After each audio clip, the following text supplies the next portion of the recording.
Good afternoon, and welcome to today's electronic design webcast. Our topic today is reducing costly downtime. Accelerometers transform machine maintenance, sponsored by TTI and TE Connectivity. I'm James Mora, Senior Staff Writer at Electronic Design, part of Informa's Design, Engineering, and Sourcing Group. To begin, let me explain how you can participate in today's presentation. First of all, if you have any technical difficulties during today's session, simply hit F5 to refresh your webcast console. If you need assistance solving common issues, please click on the yellow help icon below the slides. Additionally, we welcome your questions during today's event. We will answer as many as possible during the Q&A session following the main presentation, but please feel free to send your questions in at any time. To do so, simply type your questions into the window on the side of your screen and hit the submit button. Also, please be aware that today's session is being recorded and will be available on the Electronic Design website within the next week. You'll be notified by email when the archive is available. You may also download a PDF copy of the slides by clicking the green folder icon in the toolbar beneath the slides. Now let's meet today's speakers. Bjorn Ryden is a Senior Product Manager of Vibration and Force Sensors at TE Connectivity and has over 20 years of experience in the sensor industry. He worked at Amatec Aerospace for over 8 years as a senior design engineer, where he designed critical sensors for the aerospace industry. Prior to joining TE Connectivity, he also worked as a senior applications engineer and product manager at Magit Sensors.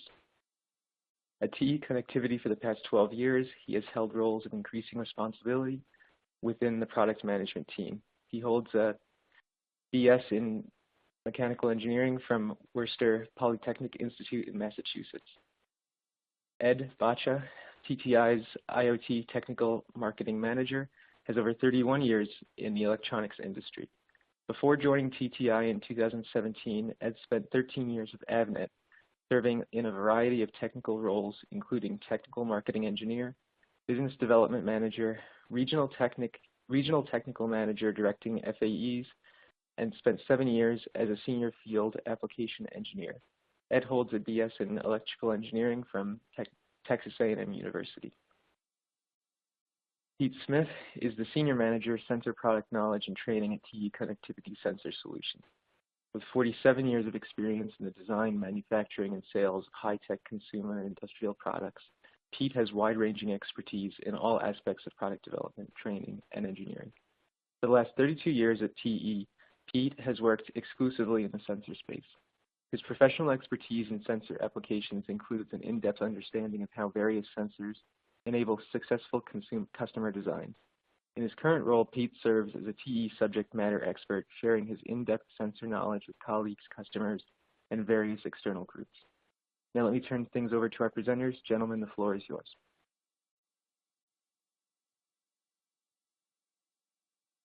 Okay, so in this section, let's review the current organizational challenges in the condition monitoring market. So if we look at machine downtime is one of the biggest issues in affecting factories today. The average downtime can last up to 4 hours, and which costs up to $1 million per incident. And typically the downtime is associated with a hardware malfunction. There would be a critical piece of machinery that stops functioning and requires a shutdown of the industrial production line. What we're seeing today is typical condition monitoring applications in the past have focused on very expensive machinery, where it would be costly. Downtime could cost millions of dollars to replace the equipment, and you typically would associate that with some big power generation equipment, turbines, where it was necessary to monitor these costly machineries in order to prevent downtime. What's happening now today is we're seeing a digital transformation in factories. As you're well aware, a lot of factories are going digital. They're becoming much more autonomous. There's less people in the factories. So there's a need to monitor a much wider range of equipment than was previously necessary. And to do that, it requires a lot more sensors to be installed on the factory floor. Basically any reciprocating or rotating equipment now will require sensors to continuously monitor the equipment for predictive analytics and to improve the efficiency and lower the overall cost of the factory. If we look at a case study here, we're going to present a typical case study that requires the usage of these new embedded sensors. So for this particular application, it is a customer that has a large sorting warehouse for shipments, and they have a very large facility that has high volume conveyor belts. And in this particular facility, the downtime for them for the conveyor belts to stop working costs $10,000 per minute. So the customer requirements were they cannot afford downtime, any downtime. They want the equipment to continue to run 24/7. Cost per sensor is obviously critical because you're now installing a wide range of sensors over any reciprocating equipment. And for this particular facility, it requires up to 20,000 sensors to be installed. Wide bandwidth is critical. Some of this equipment, some of these spindles can rotate at a high RPMs, so you do need sensors that can measure wide bandwidth. Obviously, long-term stability. You need sensors that are very stable over time. You cannot afford any drift. Any drift can result in basically a false positive indication. And the customer itself did not have a technology preference, so they were looking at both the traditional piezoelectric sensors and some of the newer MEMS sensors. And good signal resolution is critical. If you can imagine, the spindles the amplitude deviations in the machinery requires such that you measure very low amplitudes in order to be able to earlier predict the downtime event. So the solution that TE presented here is our new embedded PE accelerometers. And the reason we presented this PE accelerometers was for a variety of reasons. One being wide bandwidth. There is no technology today that can compete with piezoelectric sensors for wide bandwidth. And this particular solution offers sensors up to 10 kilohertz. And also, it needs a high-performance health monitoring solution for virtually any speed equipment. Piezoelectric sensors not only covers wide bandwidth, but can also cover all the way down to 1 hertz. So you get basically a full spectrum of frequency response. Long-term stability is a key factor again. Piezoelectric crystals offers the best long-term stability on the market, far superior to MEMS sensors. They have a history of over 20 years in similar applications, and just the inherent nature of piezoelectric crystals gives you a long-term stability with no drift over time. They can also withstand wide temperature ranges from -40 to 125 degrees C if some installations require outdoor usage. Dynamic range, as I mentioned, piezo technology offers significantly better signal resolution than VC MEMS sensors today. You can typically get up to above 100 dB in dynamic range for piezoelectric sensors, whereas a VC MEMS sensor will struggle to even get to 70 dB range. And assembly is also critical. Depending on the application and how the customer wants to package the sensor, you may look at a stud mount unit, maybe looking at an epoxy mount unit, or even an SMT mount unit. So TE offers a wide range of solutions there. We have TO5 CAN configurations, we have stud mounts, and we have the new miniature surface mount devices in the 820 M1. We also have single and triaxial solutions. So depending on which machinery is being monitored, it may be necessary to monitor biaxial or triaxial measurements as opposed just to a single axis. Okay. So now Pete's going to review some of the suited applications for these sensors. Okay, thank you, Bjorn. As Bjorn mentioned, we have a wide variety of sensor products, particularly in the accelerometer area, and they find their way into a very large number of applications, and we're going to highlight a few of those here. One of the areas where people are looking to reduce their expenses and costs is in asset monitoring. You find this in warehouses and in stock storage locations where they need to monitor the various materials and components that they use in manufacturing facilities. They like to know if any of these, during the transportation of these products in the warehouse and from a supplier to a warehouse's location, if there's been any damage or any incidents that might create damage in one case or another. And using accelerometers in that case, they actually will affix accelerometers to shipments of products that are moving around, and they will include a data logger so that they're collecting data on a continuous basis. And as the products move on a truck, for example, from one location to another, or within a particular warehouse on a forklift from one location to another, if an incident occurs where there's a shock or a bump or something that is of significant amplitude to create or cause damage to the materials or the products, they record that. And then they can review it later if they find that some of the products are not working as they should in the production process. These kinds of applications also are used for tamper detection. When you put a sensor on here, you can detect when it moves. And if it's an unauthorized move, you can notify a security feature somewhere in your warehouse and say, hey, somebody's taking these or moving them in a way that you don't want that. We monitor, again, for drops and impact damage. And these are particularly useful in high-value asset tracking. And they will adapt to blockchain. We aren't seeing much blockchain implementation yet, but it's probably coming. And these sensors will be used as input nodes for blockchain data.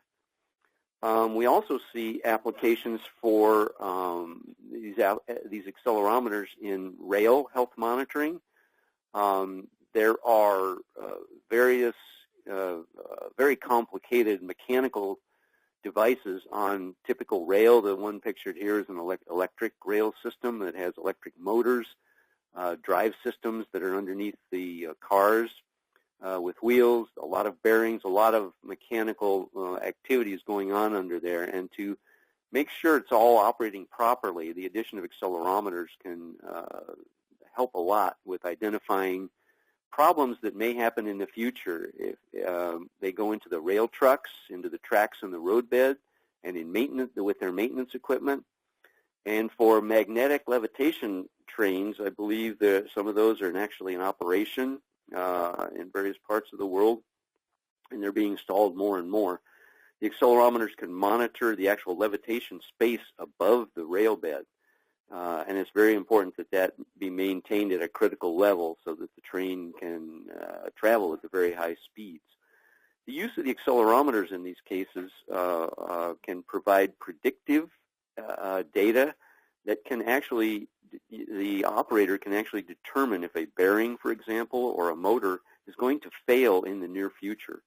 They might be able to listen to a bearing and the acoustic noise that it's making with an accelerometer and say that this bearing is going to fail within the next 100 hours of operation. And then they can schedule downtime for that particular rail car, put it in a maintenance shop, and change the bearing or repair it or do whatever they need to do so they can put the car back in service. By scheduling this maintenance, they save a lot of problems so that the car doesn't fail while it's in transportation on a track somewhere, and then can shut down the rail line. So this is a huge cost savings for these kinds of operations. Our accelerometers are also used in impact testing. Sport helmets, as you know, there's quite a bit of talk lately, particularly about in professional football circles, about the need to improve the protection, that the gear that the football players are wearing so that they don't get these serious brain injuries that can accumulate over time. And so in the development of those kind of products, they've affixed a lot of accelerometers to the testing equipment and the development equipment so they can monitor carefully the shocks and impacts that you might see. And in some cases, there's even talk of putting accelerometers directly in helmets for real-time monitoring, and during plays on the field, they can actually monitor the impact at a particular player, and if it exceeds a certain threshold, they might pull the player from the game to check him out from the medical team. These kind of things are also being used by the military to monitor soldier activity. Sadly, soldiers are in battle sometimes, and they can be affected by explosions or munitions that are going off close by and creating shock waves that can actually cause injury or damage to the soldiers, to their head or brain or whatever body part that might get exposed to the shock waves that come from that. And so they can monitor those kind of events with accelerometers in their clothing, in their helmets, and in the gear that they wear, the vests. Aircraft seat ejection and blast detection are also places where these accelerometers are commonly used. Some more examples. The one that Bjorn mentioned before is vibration monitoring that's used in factory settings. In the case of the conveyors that he was mentioning, you find the sensors to determine that the conveyors are operating properly and can flag a particular conveyor portion that may have some problems coming up, and they can do some maintenance on them. You also find these accelerometers being used in electric motors and drive systems for equipment all over factories. As you might expect in a manufacturing facility, every machine's got electric motors in it, and the electric motors have bearings, and you can monitor the health of that motor simply by listening to it. They have very standard acoustic signatures that will signal a healthy motor. And as the motor starts to develop problems, those acoustic signatures change, and we can actually listen to those events with our accelerometer products. Machine tools have the same artifacts going on there, and the data from these accelerometers can feed into smart factory systems. It can go into the cloud where analytics are done, and then they can get reports that explain that there are some areas of the factory that they need to plan some maintenance. Wind turbines is another area where it's very important. One of the problems in wind turbines is that if you get a catastrophic failure, it's a very dangerous situation. These wind turbines, if they fail spectacularly. They have blades flying through the air, causing problems. They have fires, electrical shorts. It can be a very dangerous situation. And so they like to do predictive maintenance on these so they can get in and fix problems before they actually turn into a catastrophic event. They monitor the bearings. There's bearings in the hubs. There's a lot of generating equipment in that pod that exists on top of the stanchion there. And they want to make sure all that's working properly. The blades are actually wings that are flying through the air, and typical of any kind of a blade that's flying through the air, you get flutter problems and resonant frequency issues that you need to monitor.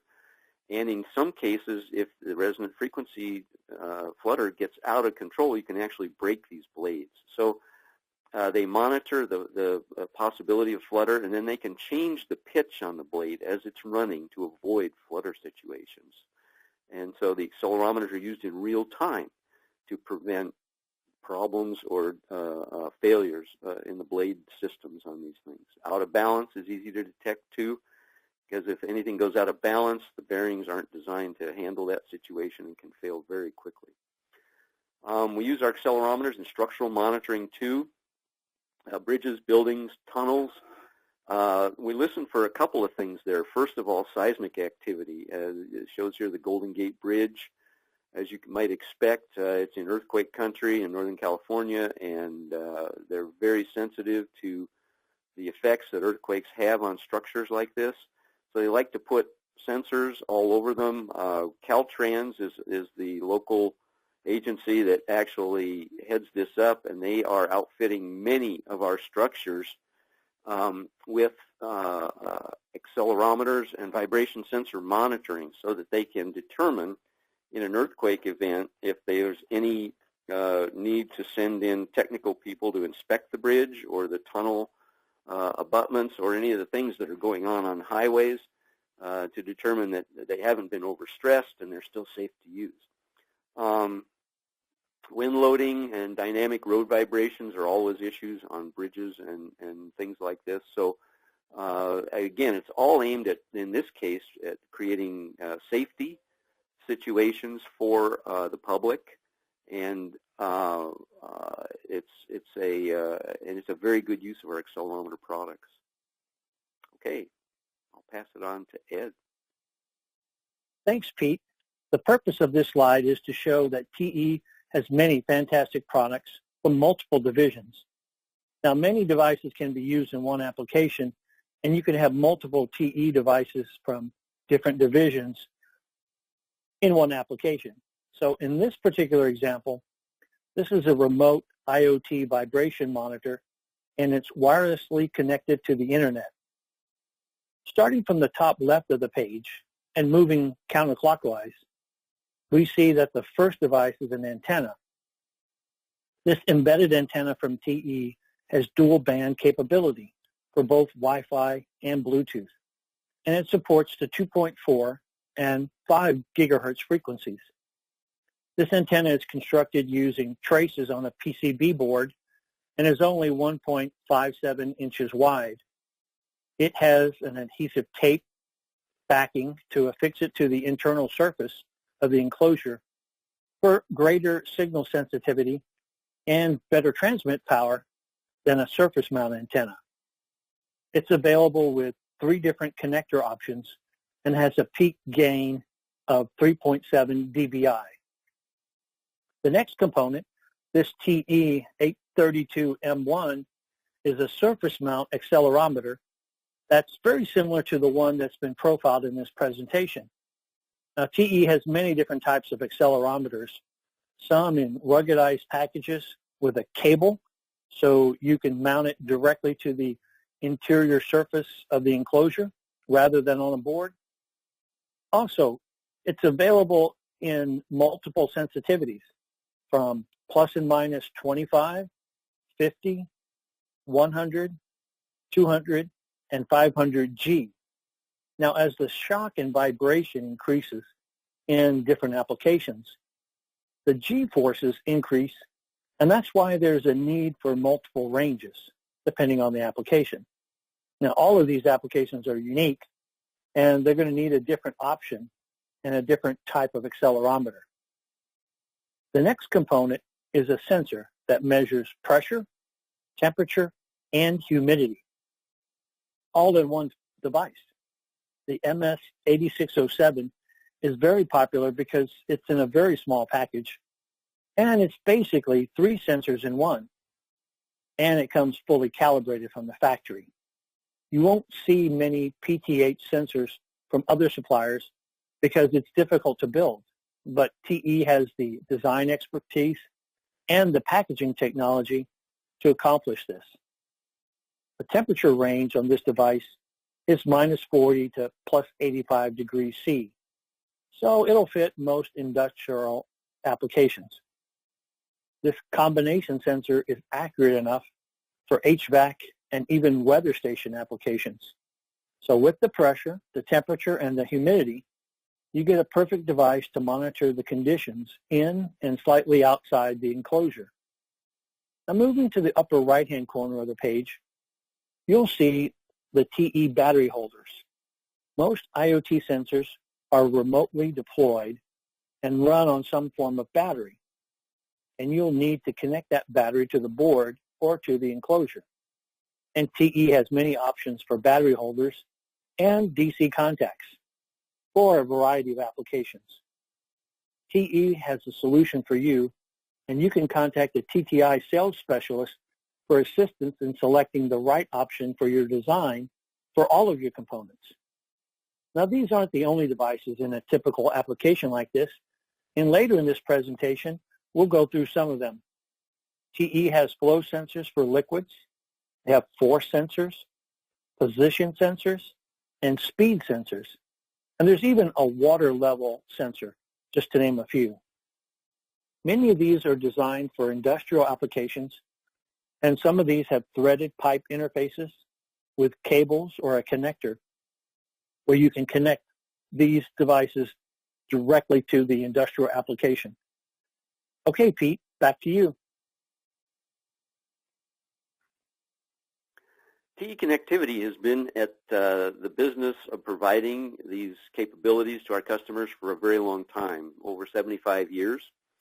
We've been a leader in the connectivity world, and there's some, TE Connectivity have been created from a conglomeration of earlier acquisitions, consolidations, a few divestitures. To the company that we are today, there's some names in our history that you might recognize. AMP was a connector company primarily about 20, 25 years ago. Deutsch Raychem is a chemical company that excels in polymers and shrink tubing kind of applications. Pregana Medical did interventional products for the medical industry. Interconnect, we also acquired Measurement Specialties 4 years ago that brings our sensor technologies into the fold here. But one of the overarching features of all of these acquisitions has been the ability of the products to survive harsh environments. Most of our products are designed with that in mind. And so what is a harsh environment? Essentially, the sensors, the connectors are designed to withstand exposure to high temperatures, very low temperatures, wet environments where the humidity is very high, or in some cases, the products are operated underwater. We make waterproof devices. Where there's levels of high vibration or impact. As you might expect, as pictured here in the robotics arena, those things are moving around a lot. There's a lot of vibration, there's shocks, there's impacts. We have to make our sensors capable of withstanding these kinds of environments. And we do a very good job at that. As I said before, the largest number of our products are designed to withstand this kind of environment. We also offer a wide variety of other sensor products. And we'll discuss a few of those here in a few minutes. But we offer photo-optic sensors, we offer position sensors, fluid property, sensors that are based on an interesting technology called piezofilm. They can do things that you don't expect. We make humidity sensors, relative humidity sensors. We make pressure sensors, temperature sensors, force and vibration. And I think, as Ed mentioned before, liquid level sensors, if you want to measure the level of a liquid in a tank or a vessel or even a lake. We make sensors that are used in environmental monitoring where they monitor lake levels, sewage treatment facilities, all kinds of things.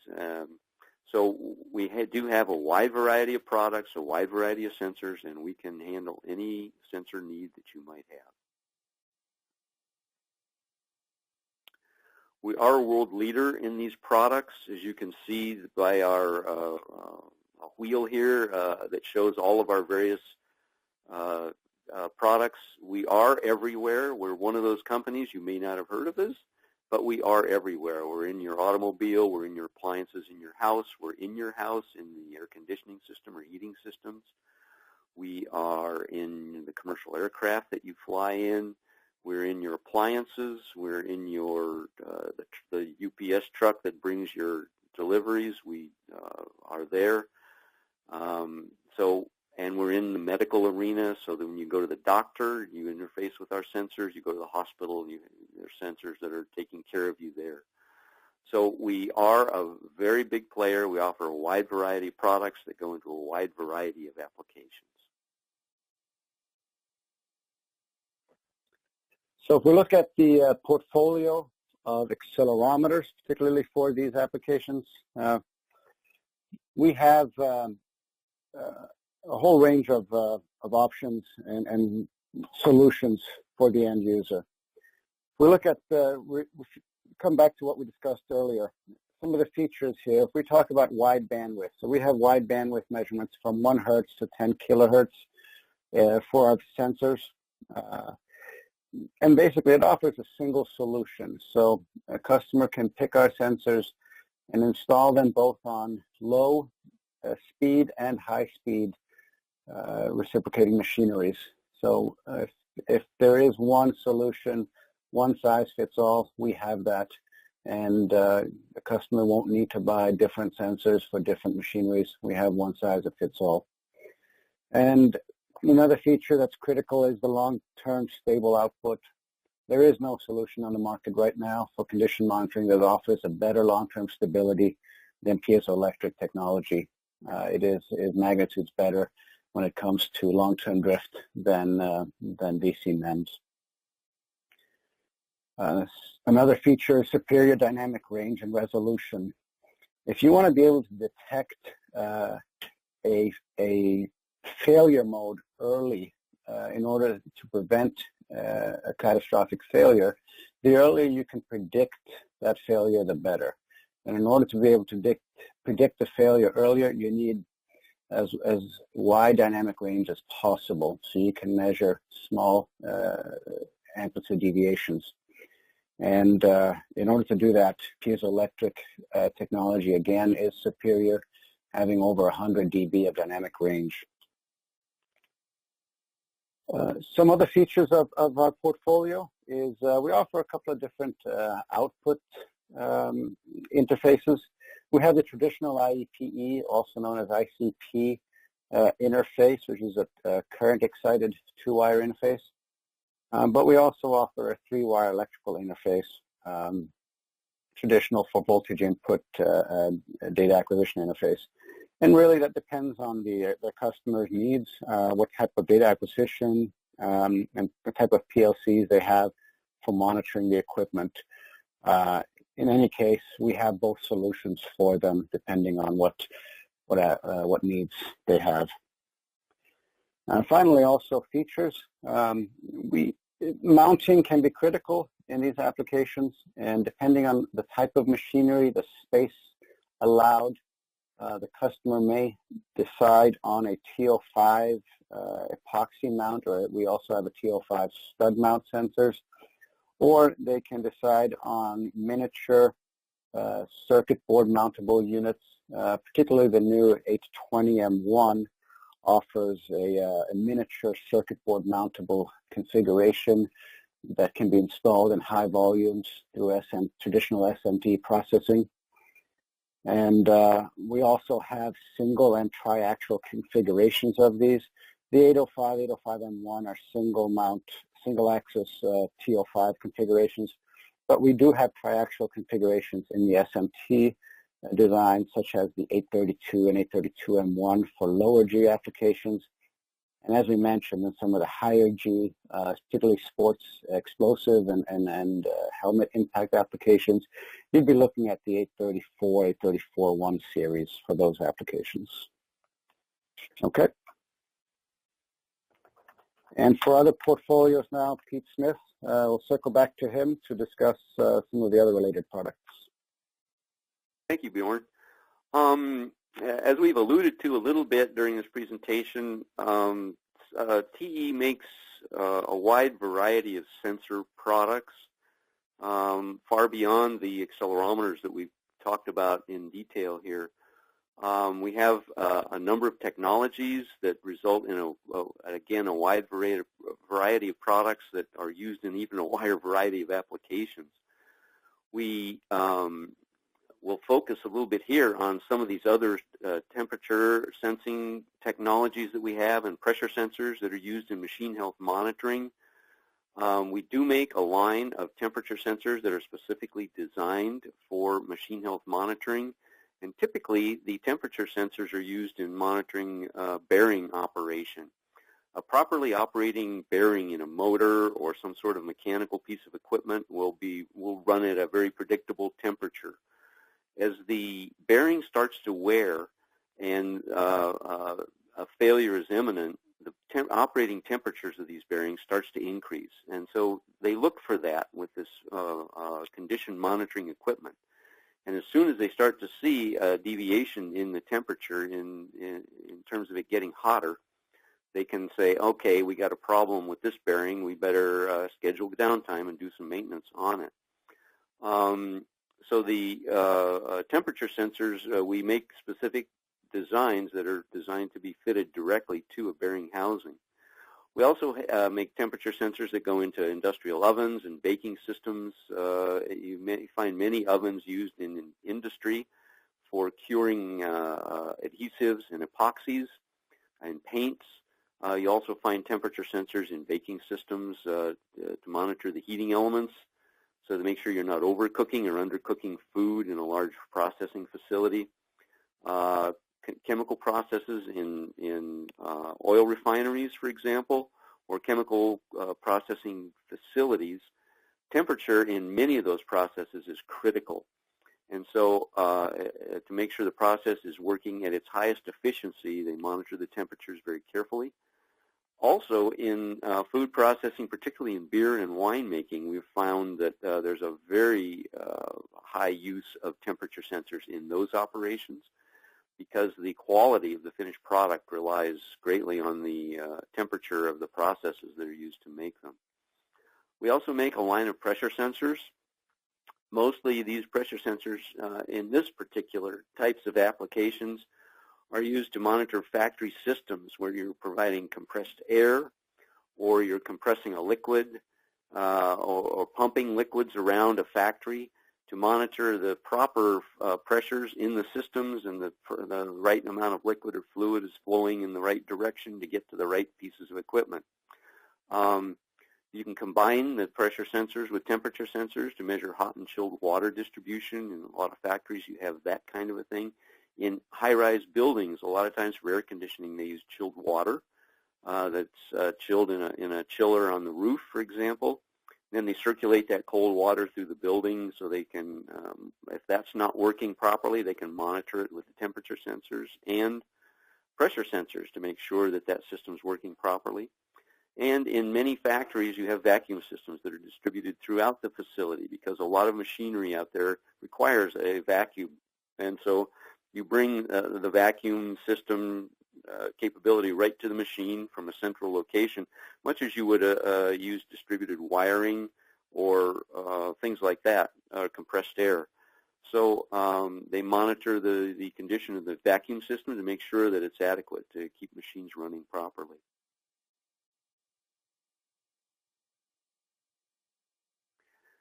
We also make a line of speed sensors. Bjorn referred to this briefly earlier, that are designed for monitoring the speed of rotating machinery. These sensors operate either from Hall effect technology or variable reluctance sensors or eddy current sensors. We offer it in 3 different technologies. And they are designed to literally measure the speed of any particular piece of rotating equipment, gears in transmissions, for example, or a particular piece of rotating machinery that's in a factory that is used to assemble products. You want to know exactly how fast the machinery is operating. We also monitor the speed of turbochargers in engines with these particular sensors. To again, the output of the sensor provides the turbo speed to the engine control unit, and it can alert the system that if the turbine is not operating properly, if there's problems in the bearings, or if it's not achieving the right speeds and getting the right efficiency, because the efficiency of the engine and its ability to keep emissions under control relies on a number of parameters, and the turbocharger speed is one of those. So we provide sensors to monitor those kinds of parameters in various kinds of engines.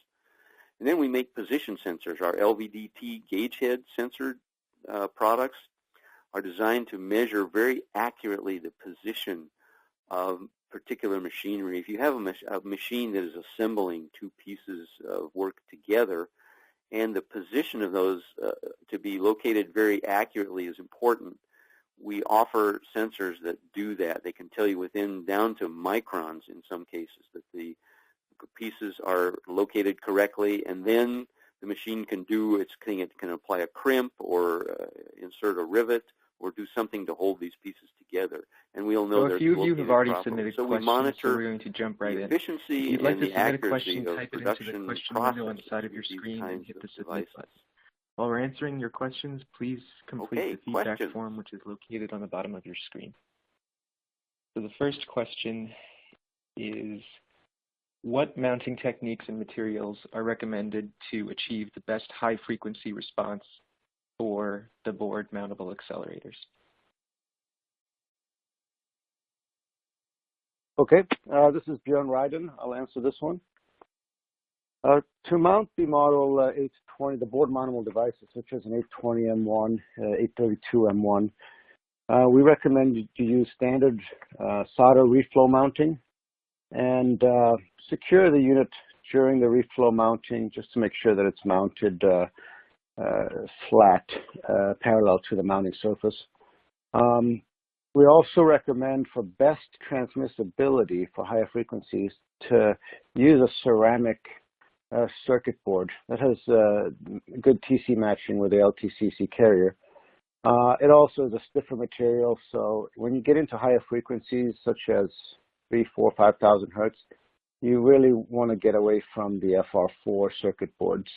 Lower frequencies, down up to maybe 2,000 hertz, the FR4 boards are suitable, but have a minimum thickness of maybe 60,000ths of an inch. I'll also add, after you've reflow soldered the devices onto the board, we typically recommend an underfill. There'll be a small gap between the sensor and the circuit board after normal reflow soldering, and we like to fill that gap so you get good transmissibility.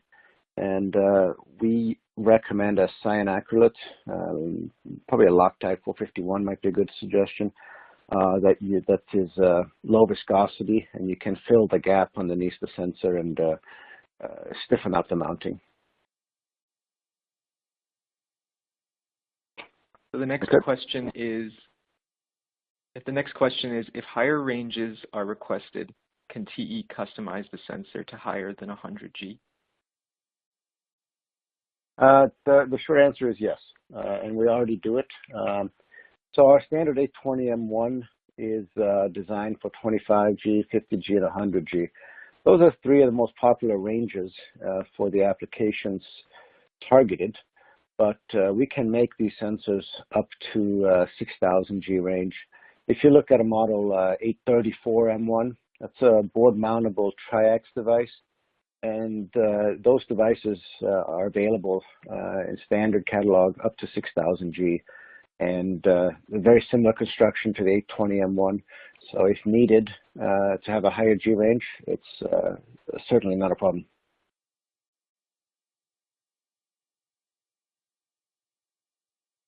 The next question is, are these raw sensors, or do they contain any algorithms to process the vibration information? You can tie the accelerator to an ARM M0 processor, but isn't the secret sauce in deciding what is normal vibration and what is abnormal? Okay. Pete, do you want me to take this one? Yeah, go ahead. Go ahead, start, and I can make a couple of comments too on that. Okay, so yes, the question is correct. The sensors that we have shown in this presentation, they are small board mountable chips. So there is a piezoelectric ceramic PZT crystal inside, and then a charge converter. So you're getting a raw analog voltage output signal from the device.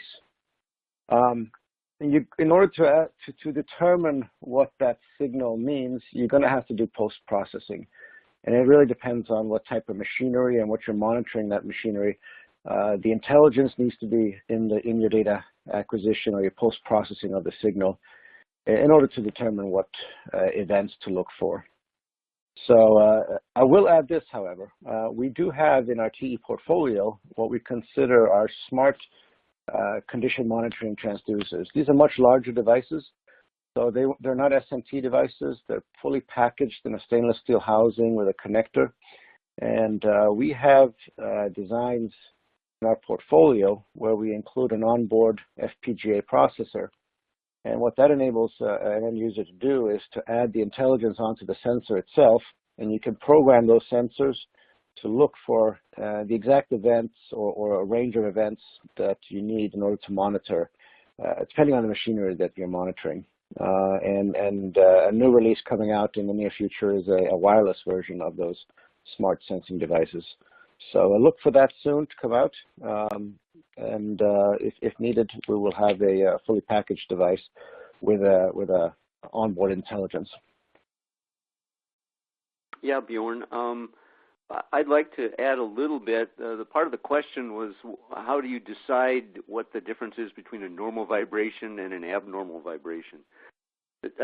Sometimes the techniques that are used include a signature analysis algorithm.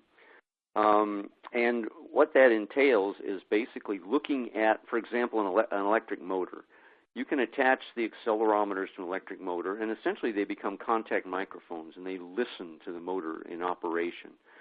And a new motor will have a very specific acoustic signature that says that, yes, I'm running normally, and this is what I sound like. And so with use of these accelerometers and their ability to capture very accurately that acoustic signature and all the various strange little anomalies and bits and pieces that might be included in it, they record that information.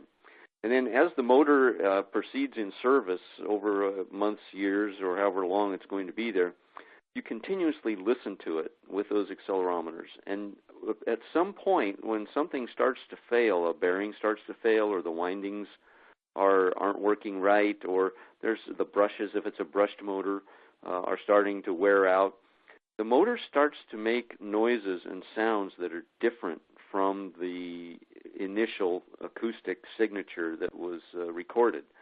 And using some of the signal processing capabilities for many of the processors that are available now, you can actually begin to detect those anomalies, those fine little points where it doesn't quite sound right. So what they do is they listen for that, and they start to note it. And they use fuzzy logic. They use all kinds of software techniques to analyze these acoustic signatures. And when they finally decide that, okay, it's bad enough, the differences are bad enough or significant enough that the motor is going to fail at some point in the near future, then they alert the operator to say, hey, it's time to schedule some downtime and go either replace or do maintenance or fix this motor. So it's a lot of the, I guess, for a total system, a lot of the secret sauce in it resides in the software and the capabilities of the system to do digital signal processing.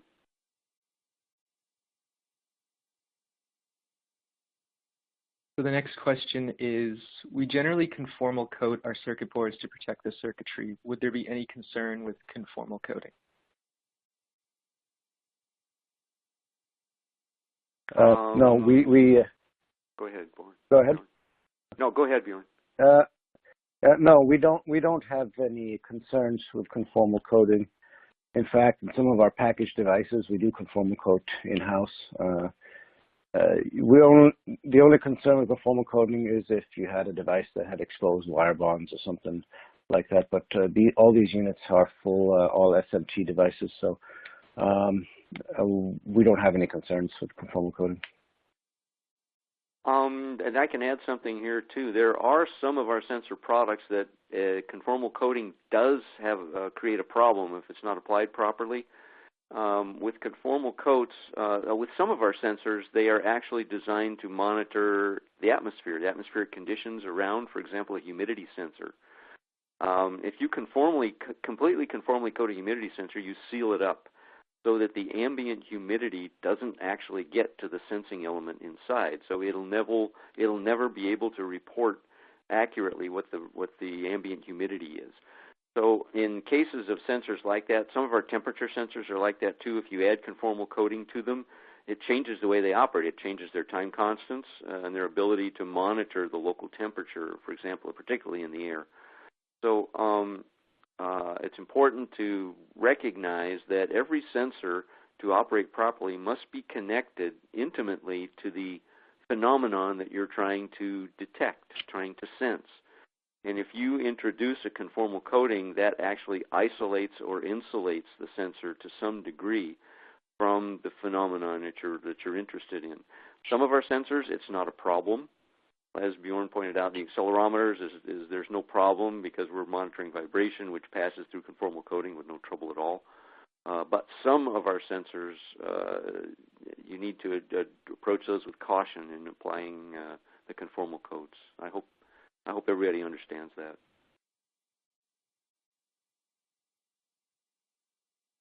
So the next question is, what other sensors can TE offer for a connected solution? Wow. We've got lots. We have a whole array. We've got pressure sensors, temperature sensors. We have position sensors that can monitor both linear and translational motions, relative motion, absolute motion, rotary motion. We make rotary encoders and rotary motion sensors. We have force and load sensors that are used to measure anything from down to a few hundred grams up to 1,000,000 pounds.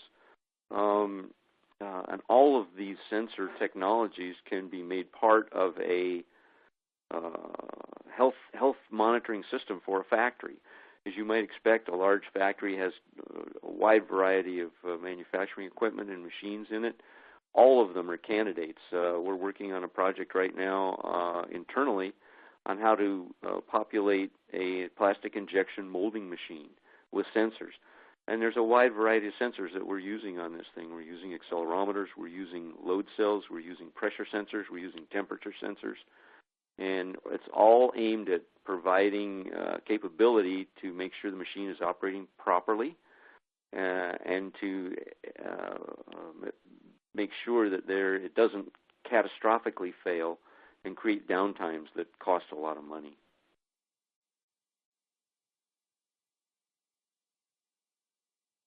So the next question asks about the power consumption for an accelerometer.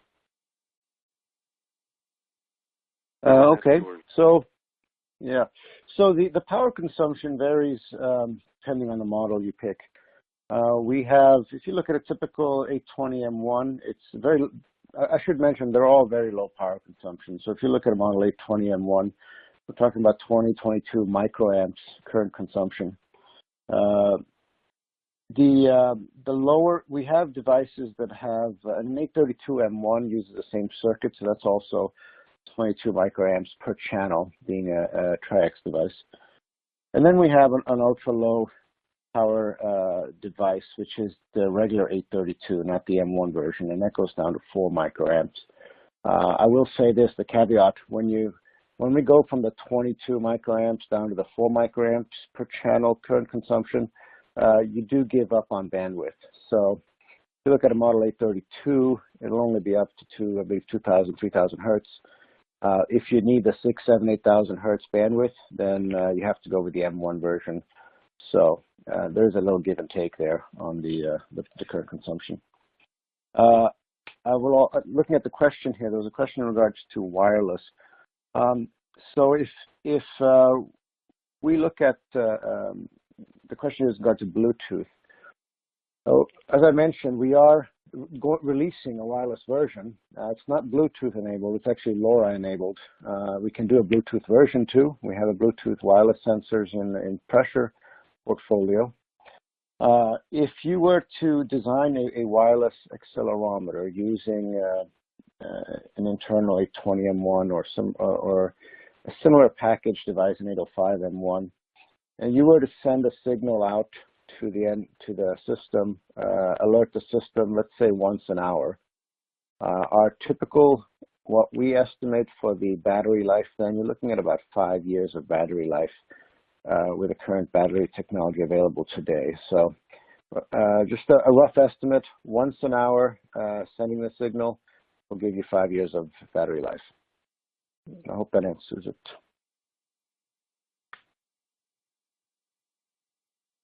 So the next question, I'm going to put these next two together. So the first question is, how do you view data collected from the accelerometers? And the related question is, what type of data does the accelerometer collect? Does it not collect spectral data, just acoustic noise?